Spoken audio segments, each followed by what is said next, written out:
Um, Before the video started recording, it looked like this was going to be all in shadows, and then you weren't going to be able to see the cat. And I was excited, but now you can see the cat, so it's not as stylistic as I was hoping.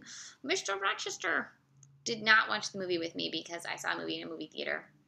It was Nightcrawler, which is written and directed by Dan Gilroy. It was his directorial debut. His brother is Tony Gilroy, who did Michael Clayton, among other things, and apparently his wife is Renee Russo, who was the co-star in the movie, with Jake Gyllenhaal giving like a really creepy performance. It was like, I mean, he always is kind of creepy. Like Jake Gyllenhaal is sort of his thing, is he's creepy. Has he ever made a romantic comedy? I feel like, I guess Love and Other Drugs was the closest to a romantic comedy.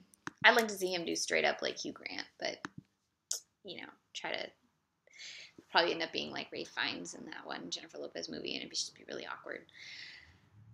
Anyways, okay, so I really enjoyed it. I wouldn't say it's a perfect movie. I think the pacing was a little slow. Like, it's almost 2 hours, and I feel like it could have been, like 80 minutes, 90 minutes, maybe. But I love LA at night. Like, if you know me, you know I love LA at night. And a lot of it was the Valley at night, which I particularly enjoyed because I live in the Valley and I drive in the Valley at night. And I was like, I've been there, which is fun. I love greedy LA. I love the bright lights, and I love I love the look of gritty LA. Actually, I don't love gritty LA because I don't want to die. But Jake Gyllenhaal gave a really great performance. His like bug eyes through the whole movie, or like how did he just like go like this through the whole, like that hurts. Doing that for like 10 seconds really hurts. So I can't imagine having to go like this for an entire shoot of a movie. Like, ow.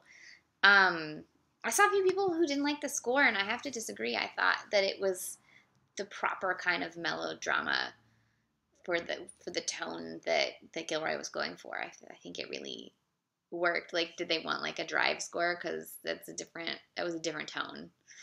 I think it went with the tone, and it was with the 3-name guy, James Newton Howard.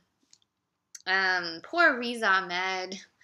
He's such a good actor. Oh, I almost spoiled something. I'm sorry. He's great in this, playing just a doofus guy who just needs a job.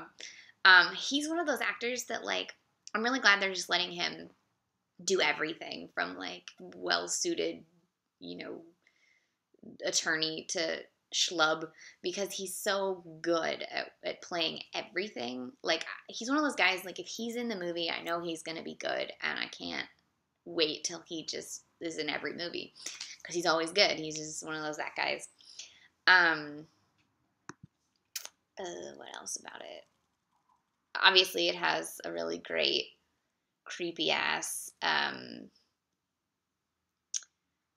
plot. This is like, as a screenwriter, I enjoy the story because it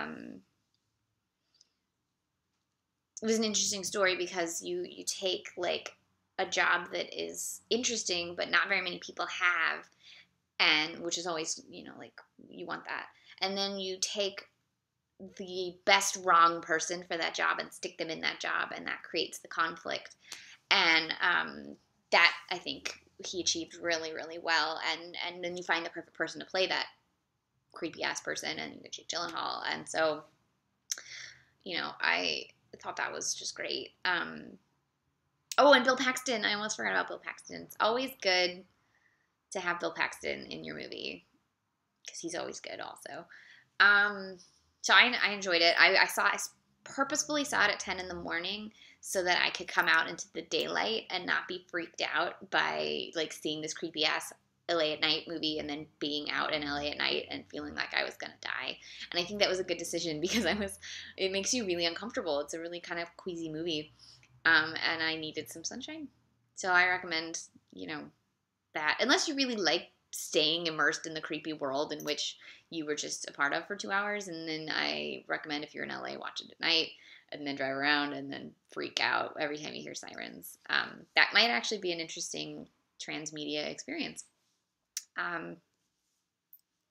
You can try that. The lighting keeps changing on this, and I don't know why it's doing that. It's creepy. So that's Nightcrawler, with the bug eyes. I still haven't watched a noir for today, so I'll have to do that. Or maybe a light noir. I don't think that exists. Let's see if I can find a romance noir to calm everything. Yes, so Nightcrawler. 2 thumbs up.